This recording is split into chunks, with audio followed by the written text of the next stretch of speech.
faithfully delivering value and interpreting the best books from around the world. And hello, this is Sally's Book Talk. Today, I'm going to interpret the book The Law of Simplicity for you. The subtitle is Deep Simplification Tools from Apple to Uber. In the fiercely competitive business world, every company aspires to be an industry leader like Apple or IKEA, constantly launching new products with innovative business models to reshape the market landscape. But very few companies actually achieve this. How can a company create best-selling products and achieve sustained high growth? The author of this book, Richard Koch, believes the key lies in applying simplification strategies. Richard Koch was a senior consultant at Boston Consulting Group in the U.S. Later, he became a partner at Bain & Company and a co-founder of Lek Consulting in the UK. His experience in consulting firms gave him a profound understanding of business. He invested in a series of startups, achieving an annual return rate as high as 20%. Hoke believes that simplification strategies can create tremendous value for customers and society as a whole, and are key to successful business innovation. From McDonald's to IKEA, from Apple to Uber, the vast majority of the most successful companies are simplifiers. In this book, Koch analyzes the effects of different simplification strategies through a series of case studies and provides specific methods for implementing them. Now, I'm going to break down the main content of the book into two parts for you. Now, first, what is a simplification strategy? Second, how to execute simplification strategies. Let's start with the first part. What is a simplification strategy? The author divides simplification strategies into two types: price simplification and proposition simplification. Price simplification means that companies reduce the price of their products or services by at least half through various methods, and sometimes the price drops by 90% within a few years. Such significant price reductions can drive market size to grow exponentially. When the price is cut in half, demand doesn't just double, it can increase by hundreds or thousands of times or even more, naturally boosting the company's revenue substantially. A prime example of price simplification is Ford Motor Company. In 1900, cars were extremely expensive, costing far more than a worker's annual income. So, the car market was very small. Customers were wealthy gentlemen, and factories could only produce a few cars per day. Henry Ford, the founder of Ford Motor Company, aimed to make cars affordable for the masses. He believed that the cheaper the price, the more cars he could sell. To achieve this, Ford implemented a series of measures. He discovered a new material called vanadium steel to replace regular steel. Vanadium steel is not only low cost, but also lightweight, reducing car weight and fuel consumption costs. Ford also decided to produce only one car model and simplified the design for easier repairs and part replacements, lowering both manufacturing costs and customer maintenance expenses. Ford's most crucial breakthrough in cost reduction was inventing the assembly line production system. He built the world's largest factory at the time, established detailed workflow standards, and used conveyor systems to deliver parts to workers. This assembly line drastically cut management and labor costs while boosting efficiency. These innovations truly made cars mass consumer products that entered ordinary households. In 1905, Ford cars cost $1,000 each, but by 1917, the price dropped to $360, with sales surging dramatically. By 1920, Ford sold 1.25 million cars, a 781-fold increase from 1905, capturing 62% market share, nearly triple GM's. Having covered price simplification, let's discuss proposition simplification. Creating user-friendly, practical, and attractive premium products. Proposition-simplified products aren't low-priced. They often command premium prices. Unlike price simplifications, mass market, this creates smaller premium markets with higher prices and profits that still generate substantial revenue. Occasionally, proposition simplification creates large new markets with massive returns. Apple is the quintessential proposition simplifier. From the early Macintosh to iPod, iPhone, and iPad, all exemplify proposition simplification. Early computers required complex code inputs that baffled average users. Apple's Macintosh popularized mouse and GUI interfaces, making computers accessible and expanding the PC market.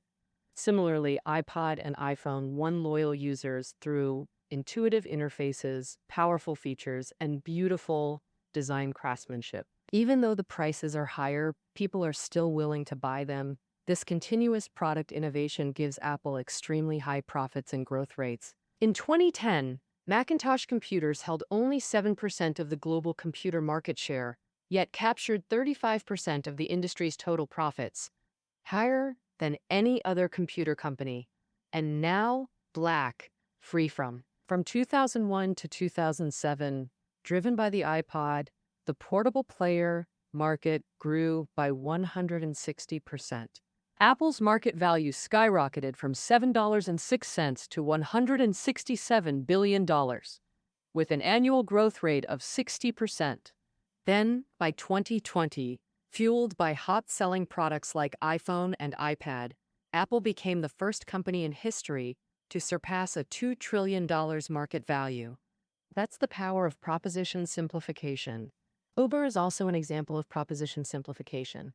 In many big cities, hailing a cab is such a headache, especially on weekends or during heavy rain when it's really hard to get one. Plus, some drivers don't know the routes well, often needing to stop and ask for directions.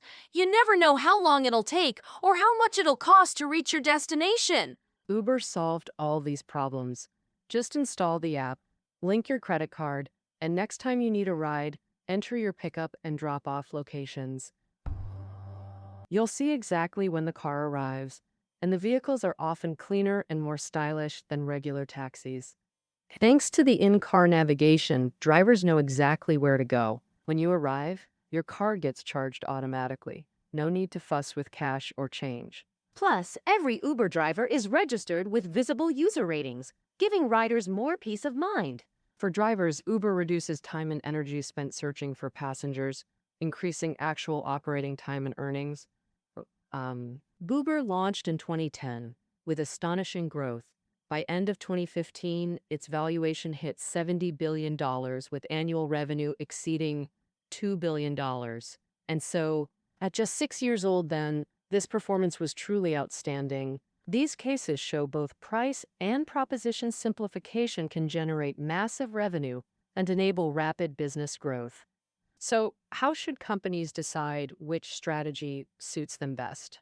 I've summarized the evaluation methods from the book into 3 approaches. The first method is to find market gaps by adopting strategies different from the market leader. If the current market leader is known for quality with strong product competitiveness, there's no need for direct confrontation. Instead, explore if there's room for price simplification. The price of If you can figure out how to cut prices in half, you can attempt price simplification. In the 1930s, Coca-Cola dominated the carbonated beverage market. Even during the Great Depression, Coca-Cola's sales and profits kept growing. Facing such an iconic brand, Pepsi's managers realized conventional marketing wouldn't work. Only low prices could attract new customers. The main costs for cola come from canning and distribution. By improving packaging and manufacturing processes, Pepsi finally priced it at 5 cents for 12 ounces, exactly half of Coca-Cola's price. Pepsi heavily promoted this price advantage nationwide with the slogan, "Twice as much for a nickel, too." This low-price strategy proved highly effective. By 1940, Pepsi captured 10.8% of the U.S. soft drink market, about 1/5 of Coca-Cola's share. Though still behind Coca-Cola, they seized a significant market share, breaking Coca-Cola's monopoly. Conversely, if the current leader focuses on low prices with large market scale but lacks quality products, then proposition simplification becomes viable. As mentioned earlier, in 1920, Ford became America's auto market leader through price simplification. Facing dominant Ford, Alfred Sloan, then GM's VP, avoided price wars and chose proposition simplification strategy. Sloan positioned GM's 5 car models across different segments, Entry-level Chevrolet targeted buyers wanting slightly better alternatives than Ford, and the most expensive Cadillac represented premium luxury. Ian emphasized distinct styling across models, allowing cars to reflect customers' tastes and personalities. Whereas Ford saw cars purely as transportation, ignoring customers' self-expression needs.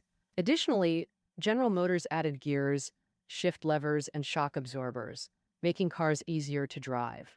These were all features absent in Ford vehicles. Through proposition simplification, GM attracted premium-seeking customers and overtook Ford in 1931 to become the automotive market leader.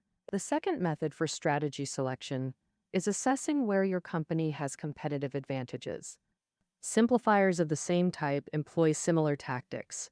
Price simplifiers typically redesign products, change materials, and streamline distribution. Proposition simplifiers make products more convenient, practical, and aesthetically pleasing for enjoyable user experiences. Managers should evaluate: where does your company excel? Do you have cost reduction specialists? Or are your teams better at designing intuitive products? Managers must also consider, even if you're good at one approach, might competitors be better? If you can't outperform rivals, switching strategies may be more effective. The book cites IBM's PC business as an example. IBM pioneered personal computers. Thus, IBM was a proposition simplifier that quickly dominated the PC market. Unfortunately, Apple later surpassed IBM in proposition simplification. The Macintosh with mouse and GUI was a superior product. Facing this, IBM had two choices: double down on proposition simplification to beat Macintosh, or pivot to price simplification for market share. The author argues IBM couldn't out-proposition Apple. Becoming a price simplifier like Dell or HP with low-cost PCs would have been more effective.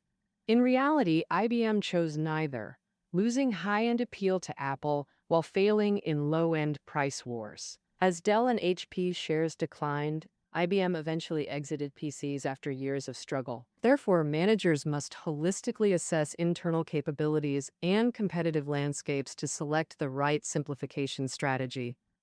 The third strategy selection method is taking a diagnostic test. The author created an assessment covering cost structures, cultural values, product positioning, etc. For example, is product or service price the most important factor for you?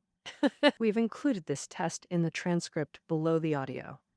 Based on your final score, you can determine which simplification strategy fits your company. Now, let's summarize part 1. There are two simplification strategies. Price simplification boosts market size through lower prices, and proposition simplification. Proposition simplification creates premium markets with higher profits through quality products, both deliver long-term high returns. When choosing, we can adopt opposite strategies from leaders, leverage our strengths, and use diagnostic tests. Now for part 2, how to execute these strategies. First, price simplification involves 3 steps. Step 1, redesign products and services to be simpler and cheaper. To achieve this, managers must identify core product functions and ruthlessly cut peripheral features. For instance, an airplane's core function is faster transportation than land or sea options. But airlines soon obscured this with added features, promoting good service and gourmet meals that incur extra costs. Budget airlines like Southwest represent price simplification in aviation. Southwest allocates all costs to reliable planes or experienced crews, eliminating everything else. No free meals, smaller seats, using cheaper secondary airports instead of hubs, enables faster boarding and much lower fares. Second, managers must reduce product variety. Ideally, companies offer just one universal product. This has multiple advantages. It enables bulk material purchasing at lower costs and standardized mass production. Ford's explosive growth stemmed partly from selling only one car model, boosting efficiency exponentially with fewer product types. The impression of the product becomes clearer and more consistent for customers. This reduces marketing costs and makes future international expansion easier. Finally, managers can provide low-cost additional services to compensate for inconveniences caused by cost cutting. Although price simplifiers aim to cut costs, some reductions negatively impact customer experience. Take IKEA. At its founding, the concept was to price products at half, ideally one-third, of comparable furniture. To cut cost-saving measure, IKEA doesn't deliver, customers transport and assemble furniture themselves. With minimal sales staff, customers navigate using catalogs. This inconvenience may deter some buyers. To compensate, IKEA offers unique services like childcare play areas, affordable restaurants, and huge free parking. Weekends and holidays feature free entertainment, making IKEA trips enjoyable family outings that outweigh DIY hassles, creating extra value. For instance, childcare gives couples more browsing time, often leading to more purchases. Essentially, IKEA replaces high-cost services with low-cost alternatives, boosting appeal and generating extra revenue. This maximum impact, minimal effort, wisdom is invaluable for all price simplifiers. Step 2. Redesign business systems to simplify or cheapen manufacturing and distribution. The author highlights two methods. First, automation. Mass-producing standardized quality reduces management labor costs. Ford's assembly line is automation's most common form. Innovative adaptation.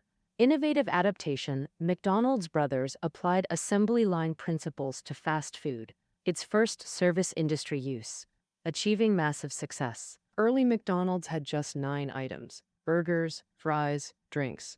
Uniform quality through standardized cooking at less than half competitors' prices. Over the next decades, this model was replicated in McDonald's franchises worldwide. By 1993, McDonald's had sold 100 billion burgers. This standardized burger made it one of the world's most iconic fast food chains. The second method for redesigning business systems is orchestration, collaborating across the supply chain to reduce costs. Take IKEA. Limited product variety means massive single-item orders that lower manufacturers' costs through simplified production. Manufacturers thus offer bigger discounts and custom designs for IKEA. A special orchestration involves customers, like IKEA having them handle transport or assembly.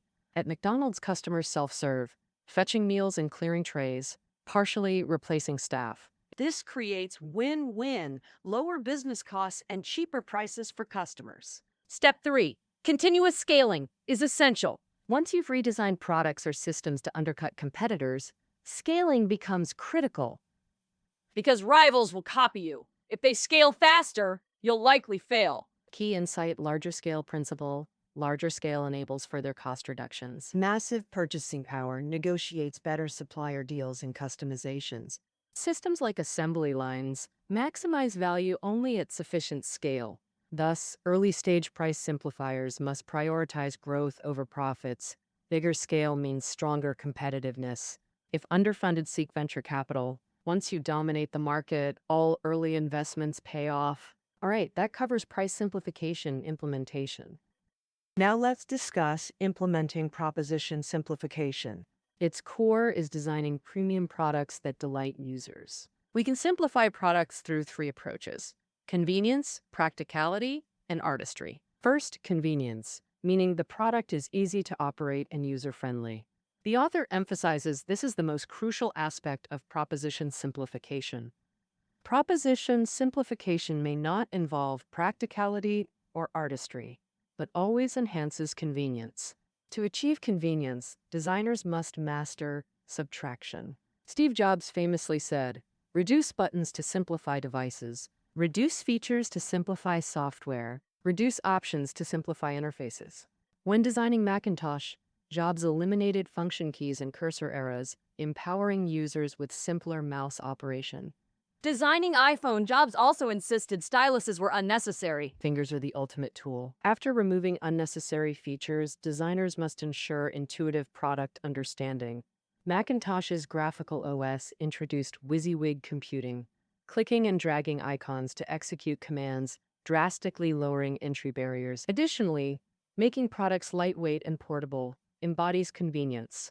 From cassette players to Walkmans to MP3s, desktops to laptops to tablets, more portable products often lead new trends. Proposition. The second direction is practicality. Superior performance, reliability, richer features, or personalized solutions. Many excellent products fulfill multiple requirements. For example, Google Search launched faster and more accurate than rivals. Holiday-themed logos also delighted users with surprises. Both enhanced Google's practicality, but even meeting one criterion can succeed, like Dyson cordless vacuums excelling in performance. The third direction is artistry. This means making products aesthetically pleasing, tactically satisfying, and visually delightful. Artistry manifests in hardware, like Apple's products from Macs to iPods to iPhones, featuring smooth, minimalist industrial beauty. Artistry can also manifest in software-level social networks. When Facebook launched, its main competitor was MySpace. While MySpace ignored layout design, Facebook offered clean, minimalist pages, leading many users to switch. Okay, that concludes our discussion. Comparing implementation methods. Price simplification involves more complex steps than proposition simplification. Proposition simplification focuses solely on the product, whereas price simplification requires overhauling both products and business systems, costing more time and money but offering advantages. Price simplification provides stronger defensibility than proposition simplification. As mentioned earlier, larger scale, lower costs. Virtuous cycle. New entrants can't easily achieve lower costs. Even if new methods emerge, price simplifiers can adopt them. Thus, dominant price simplifiers enjoy lasting first-mover advantages, leading industries for decades. IKEA and McDonald's exemplify this, while proposition leaders struggle to maintain dominance. Creativity isn't size-dependent, and new innovators can't be blocked. Sony's Walkman, once globally iconic, lost its market to iPod. Moreover, product life cycles accelerate. Breakthrough innovations may dominate for just 5 years before being replaced. Proposition simplification is endless hard work. Few companies innovate continuously for 10 to 20 years. One slip-up invites disruption by newcomers. Having covered simplification implementation, let's shift perspectives. How should non-simplifier market leaders respond when competitors adopt simplification strategies? The author advises against price-simplifying rivals. Leaders can either pursue proposition simplification, like GM's differentiation, or embrace price simplification themselves to undercut competitors more aggressively. According to the author, using proposition simplification against price simplifiers is rare. Breakthrough product opportunities are scarce and demand exceptional corporate capabilities. When challenged, companies struggle to launch hit products immediately, and many industries aren't suited for proposition simplification. For example, breakthrough innovations in convenience or practicality are difficult in dining and furniture sectors. Thus, leaders usually counter price simplifiers by implementing even more radical price reductions. But achieving this isn't easy. Price simplification means redesigning products or systems, overhauling cost structures or processes, creating simplified products mismatched with existing customers, and developing new markets. Multifaceted, this involves high costs and risks, short-term revenue drops, uncertain outcomes, and internal resistance and skepticism. Only exceptional leaders can steer such transformations into successful price simplification. The author suggests a more feasible approach. Leaders establish autonomous subsidiaries or divisions to explore price simplification. These entities operate as independent market pioneering companies with their own R&D procurement sales, avoiding internal resistance and protecting existing customers. When these subsidiaries prove price simplification viable, parent companies can adopt their insights for full transformation. A more direct method, acquiring emerging price simplifiers while preserving their operational independence to develop new markets.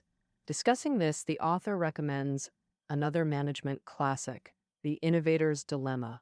Regarding how leaders can foster innovation, that book offers practical advice. We've covered it on Sally's Book Talk. For deeper exploration, click the portal below the audio. Now, how should leaders respond when competitors are proposition simplifiers? The author considers this extremely tricky since breakthrough products are often top secret projects developed over years. And once these innovative products hit the market, they explode in popularity super quick, totally shaking up existing industries.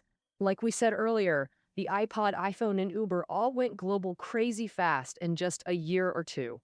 So when big companies spot a proposition simplifying rival, it's usually too late to do much.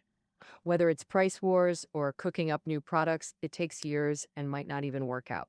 By then, the competition's already swiped tons of customers and built their own brand and scale. The author's bottom line: when facing proposition simplifiers, the only real move for leaders is to buy them out early. Even if it costs a bundle, it beats losing your whole market share later on.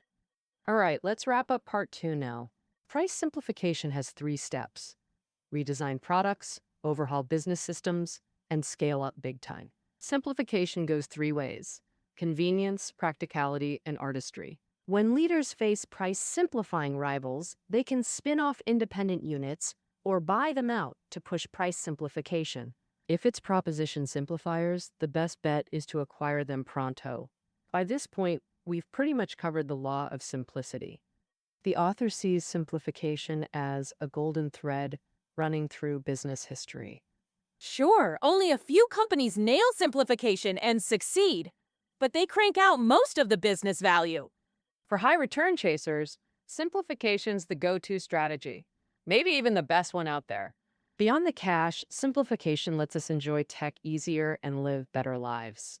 Folks remember Ford and Jobs not just for the bucks, but for how they changed lives with simplicity. If you want to build an epic company, start with keeping it simple. All right, that's a wrap on the law of simplicity. Notes are below the audio.